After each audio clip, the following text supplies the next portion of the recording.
Glória a Deus. Você pode sentar.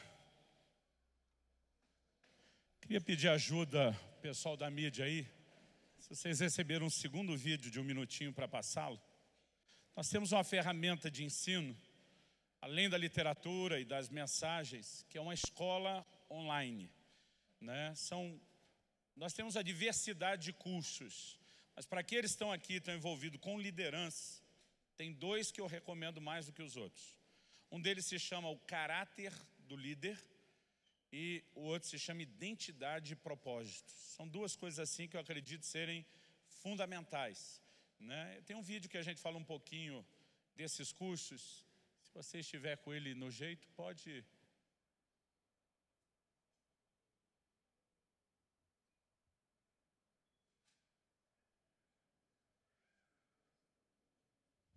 Ou será que não carregou o segundo aí?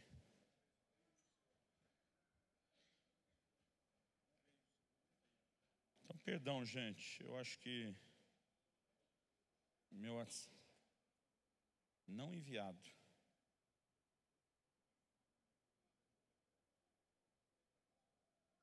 Ok, se der... foi metade. Se der, a gente passa. Não preocupa não, Eduardo. Bom, a ideia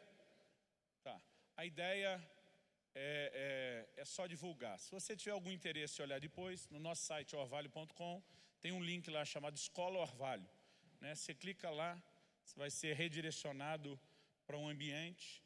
Os únicos produtos que normalmente a gente vende são os livros e os cursos, com aquela mesma visão que nós falamos, de poder manter a equipe, o ministério, né? A gente tem gente trabalhando em diversas áreas, além das traduções, né? Por exemplo, algumas pessoas com deficiência auditiva começaram a nos pedir para legendar os vídeos. Então, nós contratamos uma pessoa só para legendar os vídeos. A partir da legenda dos vídeos em português, começou uma outra equipe a traduzir essas legendas. E toda hora a gente tem uma nova frente de trabalho, né? Mas os cursos têm um preço lá bem acessível. Eu não achei nada no mercado tão barato como aquilo, a não ser o que é de graça. Abra sua Bíblia, por favor, em 2ª carta de Paulo aos Coríntios. Vocês aguentam meia hora aí, gente? Dá para esperar o almoço? Meia hora? Apesar que quem aguenta meia hora, aguenta 35, não é? E quem aguenta 35, aguenta 40, não é? Vou tentar fazer minha versão recorde aqui. 2ª carta de Paulo aos Coríntios, capítulo 3, a partir do versículo 13.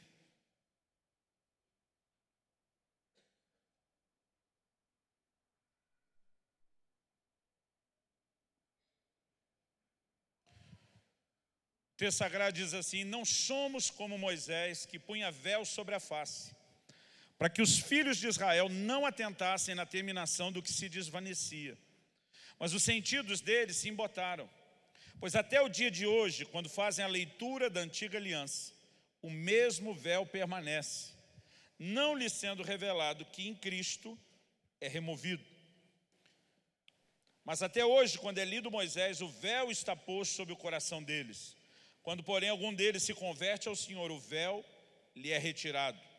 Ora, o Senhor é Espírito, e onde está o Espírito do Senhor, aí a liberdade. E todos nós, com o rosto desvendado, diga comigo, rosto desvendado, contemplando como por espelho a glória do Senhor, somos transformados de glória em glória na sua própria imagem, como pelo Senhor, o Espírito. Paulo começa com uma afirmação ousada. Quando ele diz, não somos como Moisés, se ele estivesse falando isso no sentido de não ser tão bom quanto, seria mais fácil de entender. Moisés, sem sombra de dúvida, é o maior vulto do Velho Testamento. Um camarada de quem o próprio Deus falou o seguinte: se há profetas no meio de vocês, eu, o Senhor, me revelo a ele nesse nível. Moisés, meu servo, está no outro nível. Ele é mais do que profeta. Moisés foi o cara que profetizou a vinda do Messias nos seguintes termos: Deus há de levantar, varões e irmãos, um profeta semelhante a mim. Você imagina se anunciar a vinda do Messias dizendo, ele vai ser do meu nível. Moisés era o cara com quem Deus falava cara a cara, um dos maiores líderes da Bíblia. Só que Paulo não começa dizendo, nós não somos como Moisés, para dizer Moisés era muito melhor que a gente e nós estamos lá atrás. Ele diz, nós não somos como Moisés, e ele fala de uma atitude onde Moisés errou. Ele diz, nós não erramos como Moisés errou nessa área, não. O que ele diz? Ele diz que Moisés punha um véu sobre o rosto, para que os filhos de Israel não atentassem, não reparassem, não prestassem atenção no quê? Na terminação, no fim do que desvanecia, sumia. Durante muito tempo, eu pelo menos fui ensinado desde criança, que quando Moisés desce do monte, seu rosto está brilhando, ele coloca um véu sobre o rosto.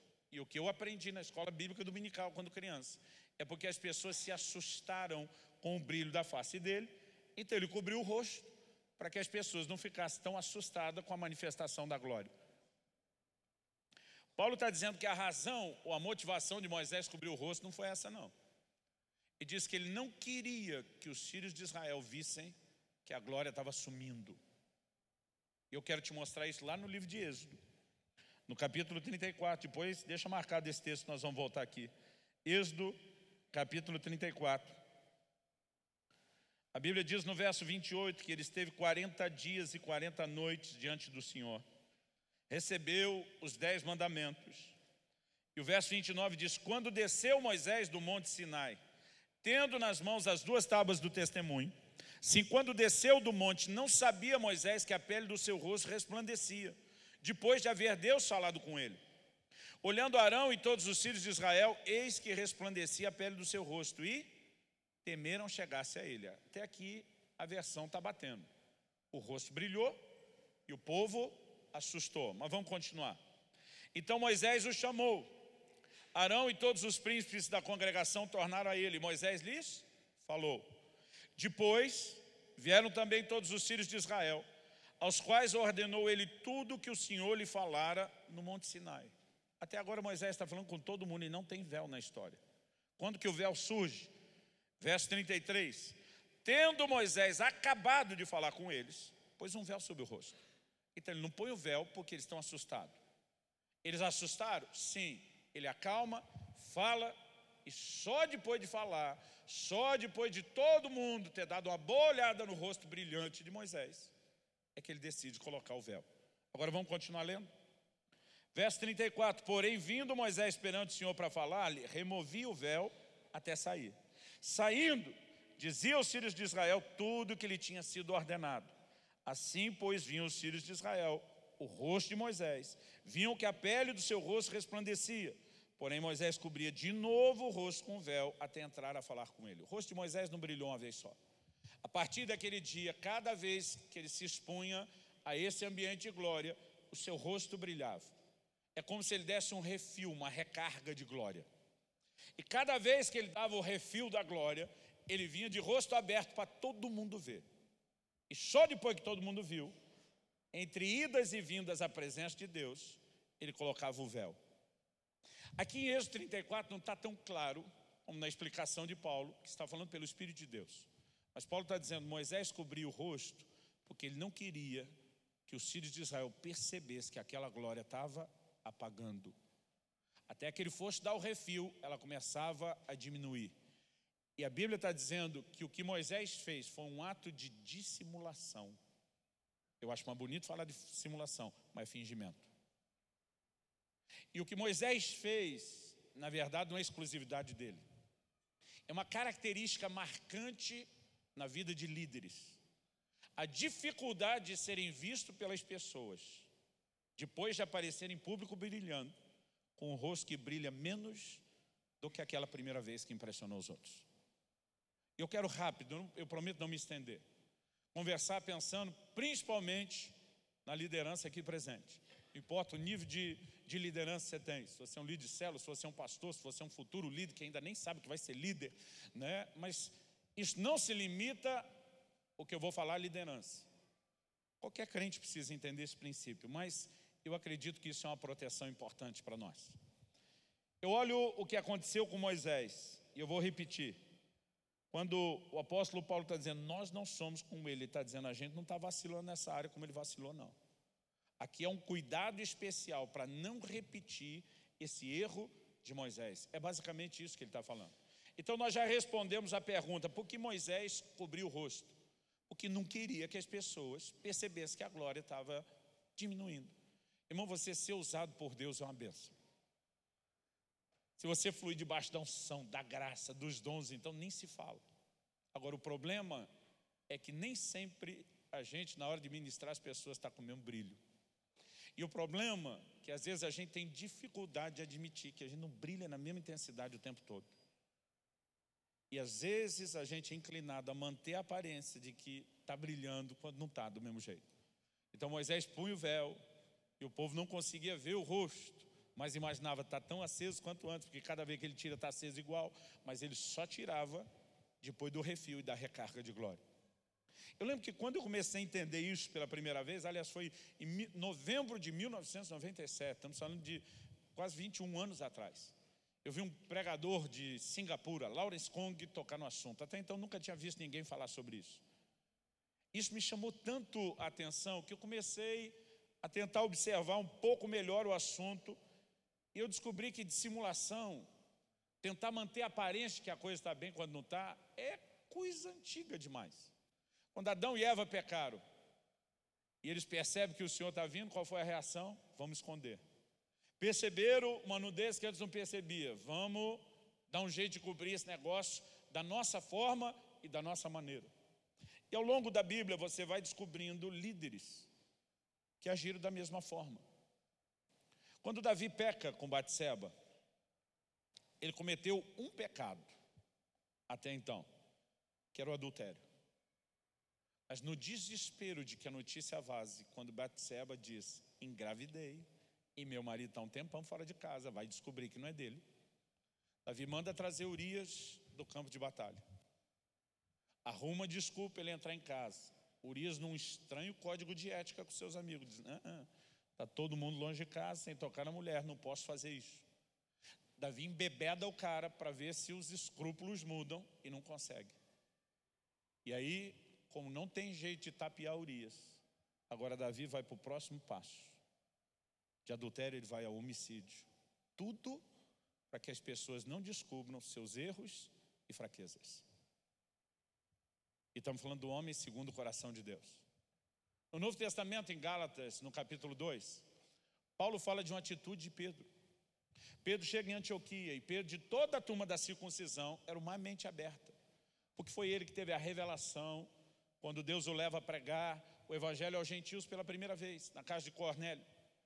Então Pedro, de toda aquela turma, era o mais aberto. Mas a Bíblia diz que Pedro chegou e ele está lá relacionando com os gentios, comendo com eles, bebendo com eles. A Bíblia diz até que chegaram alguns da parte de Tiago. Esse da parte de Tiago não era o Tiago, eram os discípulos de Tiago. Era a escola teológica de Tiago.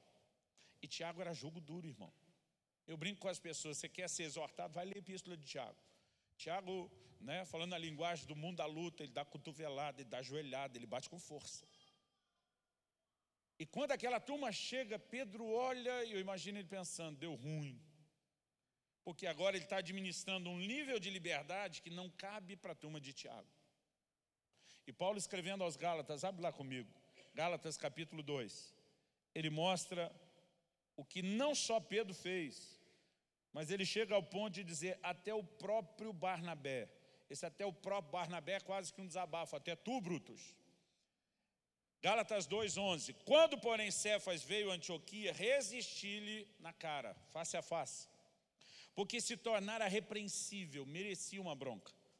Com efeito, antes de chegarem alguns da parte de Tiago, comia com os gentios. Quando, porém, chegaram, afastou-se e, por fim, veio apartar-se, temendo os da circuncisão. E também os demais judeus dissimularam com ele. Dissimular, você lembra, é o mesmo que fingir.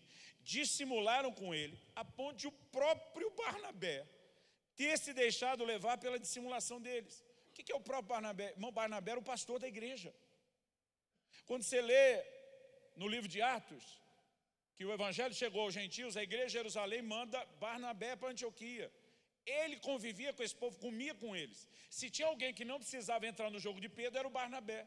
Mas a conversa foi tão bem arquitetada, vamos maquiar o negócio para não assustar a turma que está chegando aí, que o Barnabé entrou no jogo. E agora aqueles irmãos com quem eles estavam tendo comunhão, chega a turma de Tiago, eles fingem que não existe. Paulo diz no verso 14, quando porém vi que não procediam corretamente segundo a verdade do Evangelho. Irmão, deixa eu dizer algo, no reino de Deus não tem tom de cinza. Ou é preto ou é branco. E nós somos uma geração que está relativizando demais as coisas. Algo que nós temos que entender, não importa se todo mundo está fazendo errado, o errado ainda é errado e não é certo. E o certo é certo mesmo se todo mundo não estiver fazendo. E Paulo era desse time que diz, eu não engulo a turma que coloca um véu no rosto. E ele diz que resistiu Cefas, Pedro na cara. Alguém que ele chama de uma das colunas da igreja. Era um dos 12 apóstolos do Cordeiro. Era alguém de patente mais alta ou bigode grosso, como diz alguém. Mas o apóstolo Paulo confronta ele e diz, você é digno de repreensão.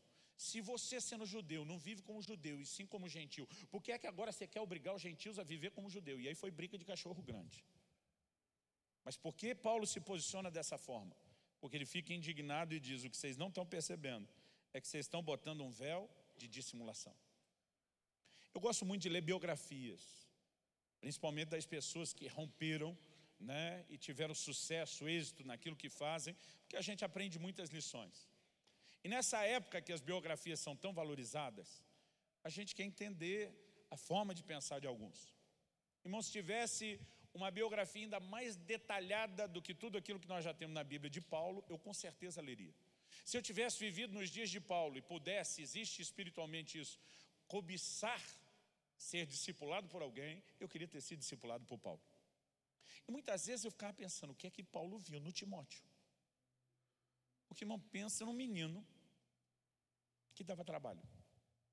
Não no sentido do caráter, mas pensa em alguém que Paulo tinha, falando a linguagem dos brinquedos de antigamente, que tinha que ficar dando corda. Não seja negligente com o dom que é em ti. Reaviva o dom que é em ti. Ninguém despreza sua mocidade. O tempo todo nós vemos um Timóteo inseguro, que precisa alguém ficar dando corda nele. Você não lê muita coisa na história a respeito das conquistas e realizações de Timóteo. Timóteo me parece uma figura um tanto quanto apagada. Eu ficava pensando o que é que Paulo viu no menino. Provavelmente é muita gente mais produtiva do que Timóteo.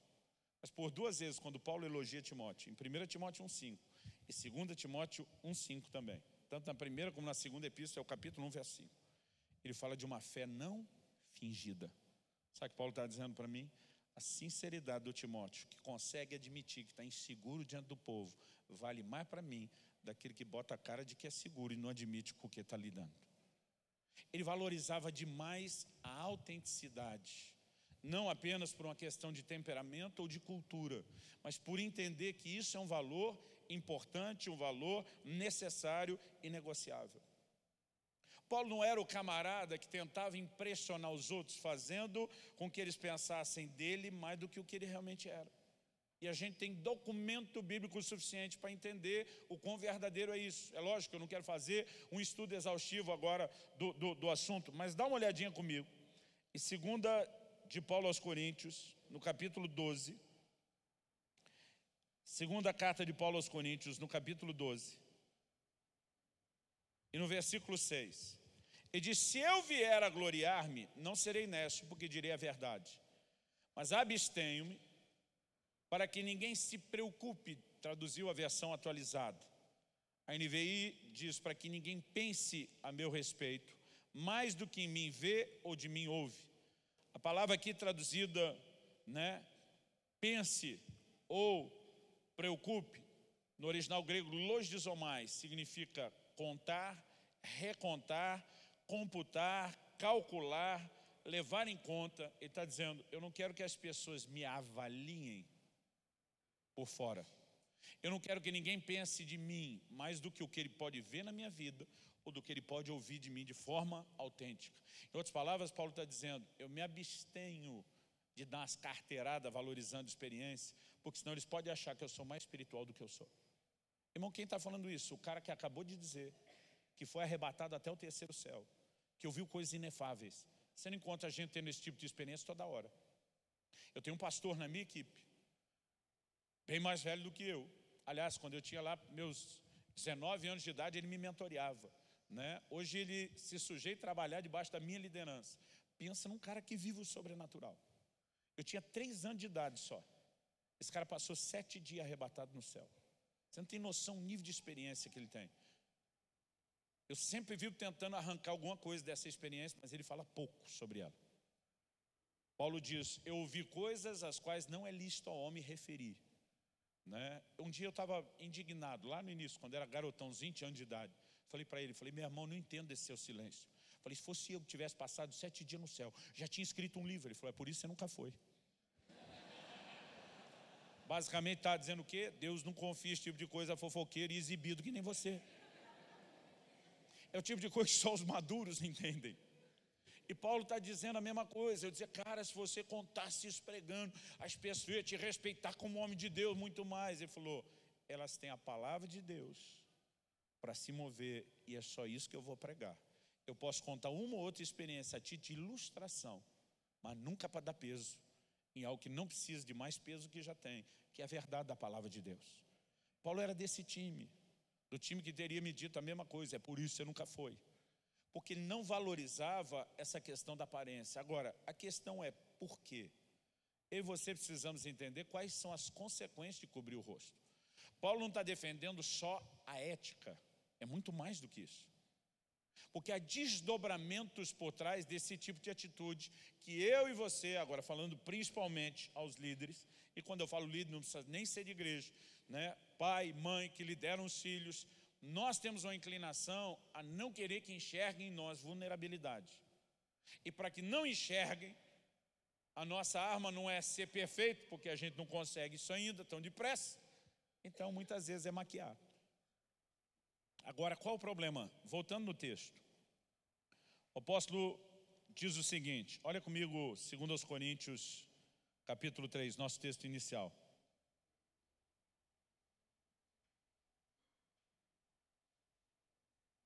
Versículo 14. E diz, os sentidos deles se embotaram. Deles quem? Dos israelitas. Pois até o dia de hoje, quando fazem a leitura da antiga aliança, o mesmo véu permanece. A sua versão diz isso, o mesmo véu? Quando ele diz o mesmo véu permanece, ele não está falando do pedaço de pano literal que Moisés usou. Ele vai dizer um pouquinho mais à frente, olha o versículo 15. Ele diz, até hoje, quando é lido Moisés, o véu está posto sobre o coração deles. Ele não está falando do mesmo pedaço de pano. Ele está falando de um outro véu. O que ele está dizendo? Que essa dissimulação que Moisés praticou de usar o véu é o que afetou não só Moisés, mas é algo que se transmite. E Paulo está dizendo, até hoje os discípulos de Moisés, que se orgulham de estar debaixo da sua liderança, estão debaixo do mesmo véu de engano que Moisés dissimulou. O comportamento de fingimento e de engano foi transmitido e cobriu o coração deles. E diz, quando alguém se converte, o véu é retirado.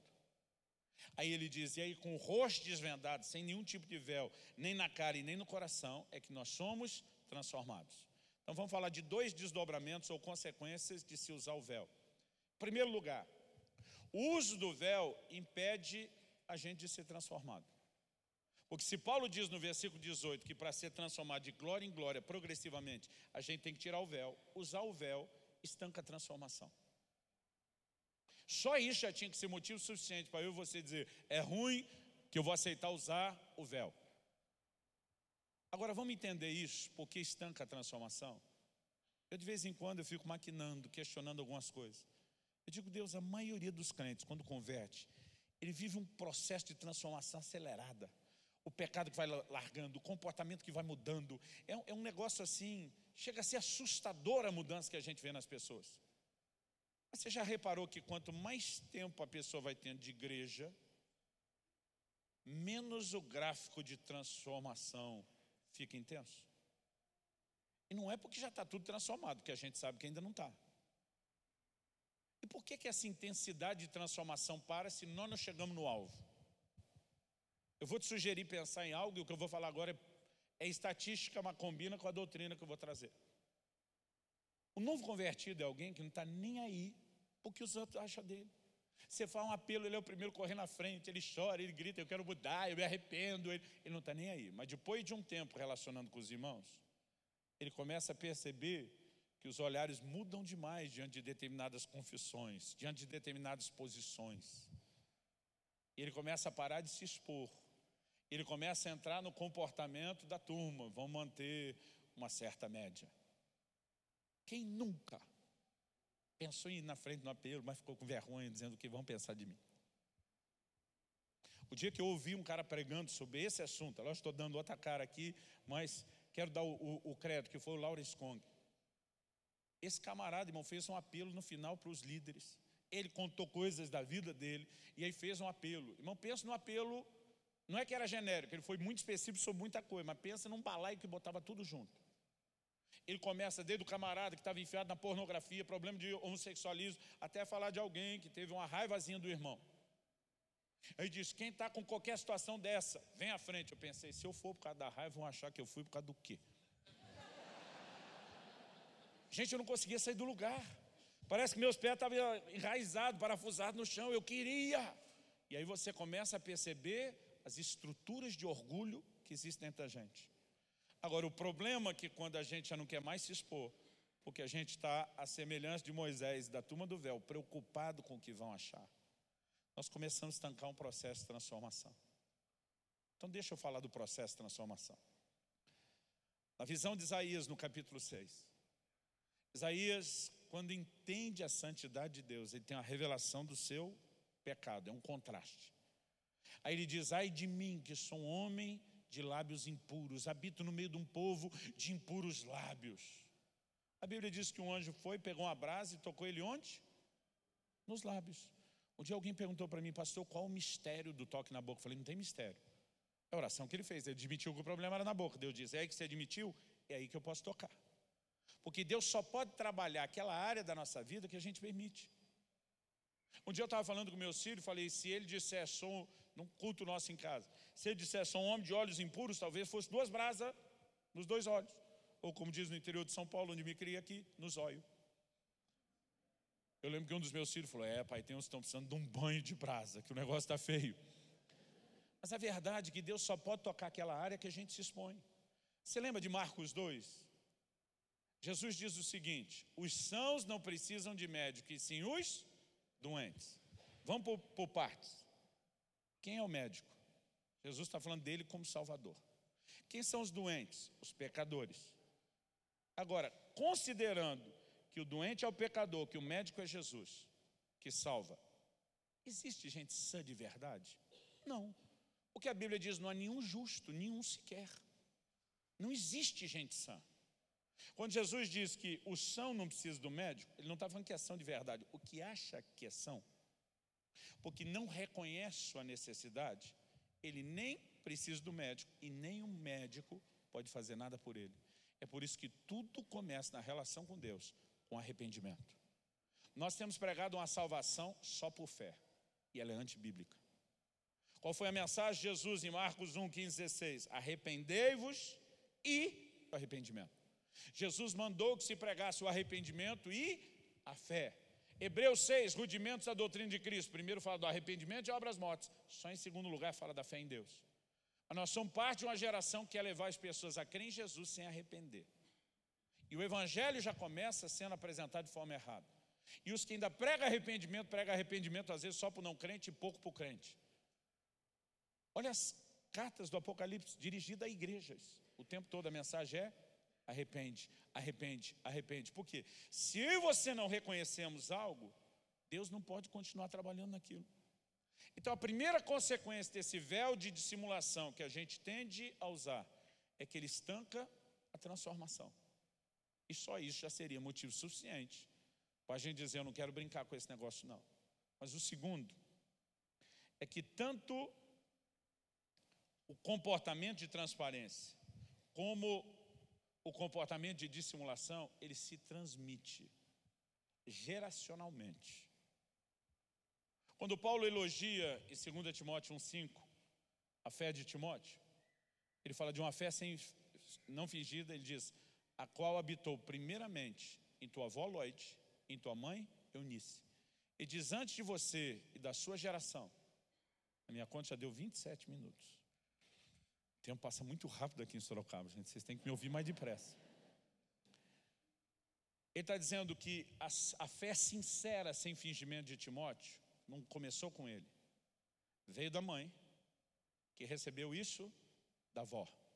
Então, sinceridade se transmite, se educa geracionalmente. Mas nós vimos que o fingimento de Moisés, o mesmo véu, também foi passando por gerações para outros discípulos. E nós precisamos entender o impacto que isso pode ter sobre os nossos filhos naturais e espirituais. Algo que todo líder precisa entender é que as consequências vão atingir a vida dele no nível pessoal, mas pode atingir também quem está debaixo. Então, nós precisamos compreender que a glória vem com a remoção do véu. Isso significa o quê? Que todo líder tem que ter um estilo de vida baseado e pautado na transparência. Eu não estou falando que você vai abrir tudo da sua vida para qualquer pessoa de forma alguma. Aliás, Tiago 5,16 nos ensina algo importante. A Bíblia diz: confessai as vossas culpas uns aos outros para serdes curados. A gente sabe que para ser perdoado, a gente não precisa confessar para as pessoas. 1 de João diz: se confessarmos os nossos pecados, tudo ali está implícito que ele está falando de Deus, né? Ele é fiel e justo para nos perdoar e nos purificar. Se você quer perdão, confesse a Deus. Agora Tiago diz: se você quer ser curado, sarado, qual a diferença entre uma coisa e outra? Que tem gente confessando pecado para Deus e vai continuar a vida inteira confessando, porque ele não vence aquela área. Mas se você quer ser sarado e parar de cair na mesma área, ele diz: confessa para outro. Qual o mistério disso? Quando eu e você entramos num lugar de admitir, expor, em vez de esconder, a gente se abre para um processo de tratamento de Deus na nossa vida. E eu acredito que uma das coisas extraordinárias que esse ambiente de cuidado de uma igreja em célula proporciona, e isso não precisa necessariamente ser só dentro dessa estrutura de liderança. Eu, por exemplo, antes de casar, eu fiz com a minha esposa um pacto não só de fidelidade, eu fiz um pacto de transparência com ela. Eu falei: meu amor, eu espero que nunca aconteça. E graças a Deus, em quase 23 anos, nunca aconteceu. Mas eu falei para ela: se um dia, Deus me livre e guarde, só hipoteticamente, eu me sentir atraído por alguma mulher que não seja você, eu não quero ter que fingir que eu não estou em luta. Eu quero que você possa ser a primeira para quem eu dobro meu joelho na sua frente, dizer: bota a mão na minha cabeça, ora comigo e me mantém distante do perigo. De olho em mim e nela. Mas eu vejo muita gente, querido, que o problema começa e ele precisa manter a aparência. Em vez dele ter alguém lutando ao lado, ele tem agora algo escondido. E tem muita confusão acontecendo. Eu dou graças a Deus que eu tenho pastor sobre a minha vida, que eu tenho gente para quem eu possa abrir o coração. Aliás, meu pastor costuma citar uma frase, eu não sei de quem é, eu aprendi isso com ele, só vi ele falando disso, eu sei que não é dele, ele já falou que não é dele. Ele diz que quem confessa fraqueza, não confessa fracasso. Quem confessa tentação, não confessa pecado, porque você pode abortar processos. Eu quero te encorajar hoje a não se colocar debaixo dessa pressão de que você tem que sempre ser o cara, o homem, a mulher de Deus. Eu lembro de um dia que eu cheguei numa reunião com os meus pastores. Nós temos uma reunião semanal para tratar dos assuntos assim mais importantes, todo mundo junto. E eu já tinha faltado 1 ou 2 semanas numa viagem mais longa. Então tinha coisa acumulada, a reunião era importantíssima. Irmão, mas pensa num dia ruim. Sabe aquele negócio que Paulo fala em Efésios do dia mau? Pior do que aquele. Aquele dia que você acorda, o mundo está branco e preto em vez de colorido. Parece que até Deus está de mau humor com você, quando na verdade é você que está com todo mundo. Irmão, pensa num dia que não queria ter saído da cama, nem debaixo da coberta. E o pior é que eu não conseguia nem entender, porque não tinha uma situação que justificasse. Quando eu entrei na sala, são discípulos meus de muitos anos, a forma como cumprimentei cada um, eles já perceberam: pastor, o que está acontecendo? Acontecendo o quê? Não, o senhor não está normal. Eu falei: esquenta não. Não, o que está acontecendo? Qual o problema? Eu falei: na verdade, se tem problema, não sei o que é. Só não estou muito empolgado hoje. Aí um deles falou: isso é sério? Se o senhor não está empolgado, é sério. Eu falei: gente, esquenta com isso não, ninguém fala de nada aqui. O que está pegando? Eu falei: gente, eu não queria nem ver a cara de vocês hoje. Eu estou aqui por disciplina, por dedicação, não sei o que está acontecendo. Acordei dessa forma, abri meu coração. Falei, eu quero que vocês orem comigo. A turma me botou no meio da roda, sapecou fogo em cima de mim. Mas sabe o que foi mais gostoso? Eles disseram, pastor, desculpa, a gente raramente faz uma conspiração se rebelando contra você. Mas a reunião de hoje está cancelada. Eles disseram, a gente se recusa a fazer qualquer coisa. Vá para o cinema, vá para o shopping, vá para casa se enfiar debaixo das cobertas. Faz bem para a gente quando a gente descobre que o Senhor é gente. Faz bem para a gente ver que você não é o super-homem que às vezes a gente acha que é. E diz, nós vamos te apoiar nessa hora. Eu falei, obrigado, gente, estou aceitando, reunião cancelada. Fui, parti o cinema, que eles me deram a ideia. Sabe, é tão gostoso você ter esse tipo de liberdade, de você poder chegar e dizer, gente, eu preparei a mensagem, ela parece ser boa, mas não sinto que a unção está comigo hoje. Algum de vocês recebeu algo de Deus? Ou Deus chegar em momento e dizer, cara, não estou legal hoje. Eu não estou dizendo que você tem que vomitar tudo de público em cima das pessoas. Eu não estou dizendo que você vai abrir coração de qualquer coisa para qualquer pessoa. Imagina que tem um filtro aí para você receber isso. Mas nós precisamos aprender a viver nesse lugar. No livro de Joel, o Senhor diz assim, rasgai. Vamos ficar em pé para parecer que está acabando. Já dá aquele psicológico. O livro de Joel diz o seguinte, rasgai o vosso coração e não as vossas vestes. Do que Joel está falando? Ou Deus, através de Joel, está falando? Era um costume cultural, quando alguém queria surpreender as pessoas, dizendo, eu não estou do jeito que você acha que eu estou. E a Bíblia diz que o rei de Israel fez isso em cima de um dos muros da cidade. Ele vem com as vestes reais, todo mundo está vendo ele com as vestes reais, ele para, rasga as vestes reais, para todo mundo ver que por baixo ele está vestindo pano de saco e cinza, que era veste de luto. Era uma maneira de, em público, surpreender os outros. Eu não estou com essa aparência, acha não. Olha como é que está aqui por dentro. Só que Deus diz, rasga, mas não a veste. Rasga o coração. Mostra como é que você está aí dentro. Eu tenho entendido que se existe algo que vai servir de proteção para o nosso casamento. Irmão, quanto casamento que entra num lugar de ruína por falta de transparência. Às vezes é problema financeiro que é escondido. Às vezes é um nível de tentação. Nós precisamos tomar uma decisão de andar nesse lugar de transparência. Paulo diz, quando estou fraco, então é que sou? Parece contraditório, é no mínimo um paradoxo. Espera, Paulo, se você está fraco, você está fraco.